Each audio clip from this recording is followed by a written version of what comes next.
حق غالب ہوتا ہے، سچ غالب ہوتا ہے، اور باطل ہمیشہ وہ باطل ہی ہوتا ہے، جھوٹ ہمیشہ جھوٹ ہی ہوتا ہے، اس کا کوئی وقت نہیں ہوتا۔ لیکن سچ دشمن بھی بتا دیتا ہے کہ یہ سچ ہے۔ اور یہ ایک مرزا انجینئر علی محمد کے بارے میں اب الحمدللہ علی کل حال کہ ایک بہت بڑا ادارہ احناف کا، اہل دیوبند کا، کراچی میں جامعہ عالمیہ بنوریا کراچی، انہوں نے فتویٰ جاری کر دیا ہے انجینئر علی محمد کے حق میں کہ وہ بالکل صحیح ہیں، ان پر کوئی فتویٰ نہیں لگتا 295C کا، وہ اس جرم سے بالکل پاک ہیں۔ اور آپ کو وہ فتویٰ بھی آپ کو دکھاتے ہیں، بلکہ سناتے ہیں۔ ہمارے ایک بھائی نے وہ فتویٰ مکمل پڑھ کے سنایا ہے، میں بھی آپ کو پڑھ کے انہی کے منہ سے سناتا ہوں، دے دے کہ یہ آپ یہ فتویٰ سنیں۔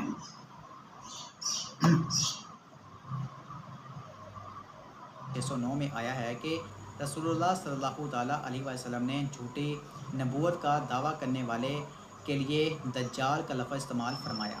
اس سے پتہ چلتا ہے کہ دجال کا لفظ صرف آخری زمانے والے مسیح دجال کے لیے ہی نہیں، بلکہ عام طور پر جھوٹے نبی یا دھوکہ دینے والے کے لیے بھی بولا جاتا ہے۔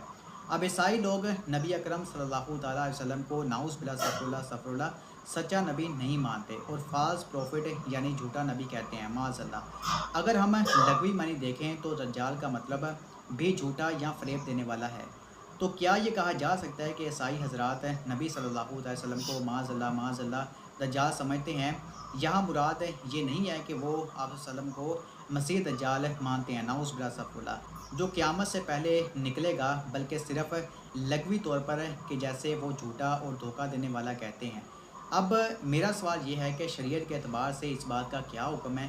اگر کوئی مسلمان یہ لفظ استعمال کرے اور کہے کہ میں نے صرف اس کے لغوی معنی مراد لیے تھے، تو کیا اس کی یہ وضاحت قابل قبول ہوگی؟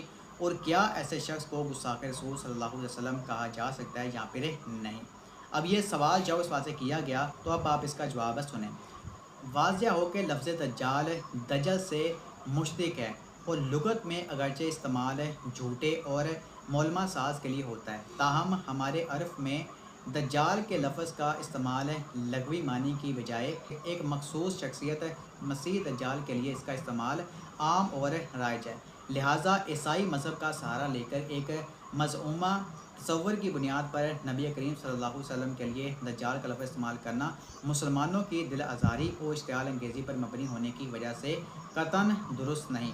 تاہم مذکور لفظ میں چونکہ تعویل کی گنجائش ہے، اب یہ آپ نے جو غور سے سننا ہے، یہاں پر وہ کیا کہہ رہے ہیں، تاہم مذکور لفظ میں چونکہ تعویل کی گنجائش ہے اور جھوٹ مولمہ ساز کے معنی میں بھی اس کا استعمال ہوتا ہے، اس لیے اگر قائل نے از خود نبی کریم صلی اللہ علیہ وسلم کے لیے لفظ دجال نعوذ باللہ استغفر اللہ کا استعمال کرنے کے بجائے مسیحی کمیونٹی کی طرف اس کی نسبت کرتے ہوئے یہ لفظ استعمال کیا ہو، تو اس وضاحت اور تعویل کے بعد اس پر کفر اور ارتداد کا حکم لگا کر گستاخ رسول قرار نہیں دیا جا سکتا۔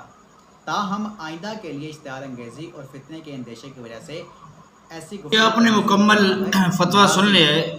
جی تو میرے بھائیو، ان الباطل کان زہوقا، باطل آخر ختم ہو جاتا ہے، بھاگ جاتا ہے۔ اب مسئلہ یہ ہے کہ اتنی وضاحت کے باوجود، اتنے واضح ہونے کے باوجود کہ وہ ان پر یہ کیس ہوتا نہیں، اور اتنے بڑے ادارے کا فتویٰ ہے، اور یہ بہت بڑا ادارہ ہے کراچی میں۔ اب آپ اندازہ لگائیں کہ اللہ تعالیٰ کس طرح اپنے بندے کے ساتھ کھڑا ہوتا ہے، اللہ تعالیٰ کس طرح ان لوگوں کا ساتھ دیتا ہے جو حق پرست ہیں، اور غیر مسلم تک، مسلمانوں تک ان کی تعریف کر رہے ہیں۔ اس لیے اگر آپ قرآن اور حدیث کے مطابق چلیں تو اللہ تعالیٰ آپ کی حفاظت بھی کریں گے، اللہ تعالیٰ آپ کو حفظ و امان بھی رکھیں گے۔ ان اللہ یرفع بہذا الکتاب، اللہ اس قرآن کے ذریعے بلندی عطا فرماتے ہیں بڑی بڑی قوموں کو، امتوں کو، ملکوں کو، جو لوگ قرآن اور حدیث کے مطابق چلتے ہیں۔ تو لہٰذا یہ آپ نے سنا ہے، فتویٰ دیکھا ہے، جو وضاحت وہ ہوگی